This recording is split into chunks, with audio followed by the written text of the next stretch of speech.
ವಾಹನ ಸವಾರರೇ ಎಚ್ಚರ. ಸಂಚಾರಿ ನಿಯಮ ಉಲ್ಲಂಘಿಸಿ ತಪ್ಪಿಸಿಕೊಳ್ಳೋ ಮಾತೇ ಇಲ್ಲ. ನಿಯಮ ಉಲ್ಲಂಘನೆಯ ಮಾರುದ್ದ ರಶೀದಿ ಹಿಡಿದ ಸಂಚಾರಿ ಪೊಲೀಸರಿಗೆ 12,000 ರೂಪಾಯಿ ದಂಡ ಪಾವತಿಸಿದ ಮಾಲೀಕ. ಧಾರವಾಡದ ವಾಹನ ಸವಾರರೇ, ಸಂಚಾರಿ ನಿಯಮ ಉಲ್ಲಂಘಿಸಿ ನಿಮ್ಮ ವಾಹನ ಓಡಿಸ್ತೀರಾ? ಈ ಸುದ್ದಿಯನ್ನು ಗಮನಿಸಲೇಬೇಕು ನೀವು.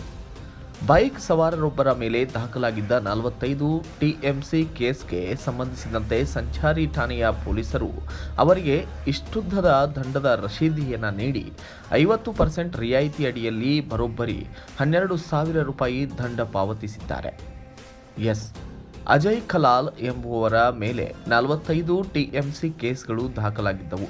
ಈ ರೀತಿಯ ಕೇಸ್ಗಳು ದಾಖಲಾದಲ್ಲಿ ರಿಯಾಯಿತಿ ದರದಲ್ಲಿ ದಂಡ ಪಾವತಿಸಿಕೊಳ್ಳುವಂತೆ ಗೃಹ ಇಲಾಖೆ ರಿಯಾಯಿತಿ ನೀಡಿದ ಹಿನ್ನೆಲೆಯಲ್ಲಿ ಪೊಲೀಸರು ಆ ಬೈಕ್ ಸವಾರನ ಮನೆಗೆ ಹೋಗಿ ದಂಡದ ರಸೀದಿ ನೀಡಿದ್ದಾರೆ.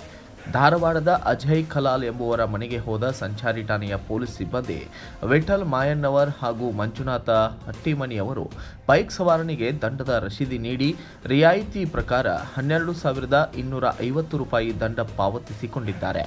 ಒಟ್ಟಿನಲ್ಲಿ ನಮ್ಮನ್ಯಾರೂ ಟ್ರಾಫಿಕ್ ಪೊಲೀಸರು ಗಮನಿಸಿಲ್ಲ ಎಂದು ಸಂಚಾರಿ ನಿಯಮ ಗಾಳಿಗೆ ತೂರಿ ವಾಹನ ಚಲಾಯಿಸುವವರಿಗೆ ಈಗ ಧಾರವಾಡ ಸಂಚಾರಿ ಠಾಣೆಯ ಪೊಲೀಸರು 50% ಆಫ್ ನೀಡುವುದರ ಜೊತೆಗೆ ದಂಡ ಪಾವತಿಸಿಕೊಳ್ಳುವ ಮೂಲಕ ಕಾನೂನು ಉಲ್ಲಂಘಿಸಿ ವಾಹನ ಚಾಲನೆ ಮಾಡುವವರಿಗೆ ಬಿಸಿಯನ್ನು ಮುಟ್ಟಿಸುತ್ತಿದ್ದಾರೆ.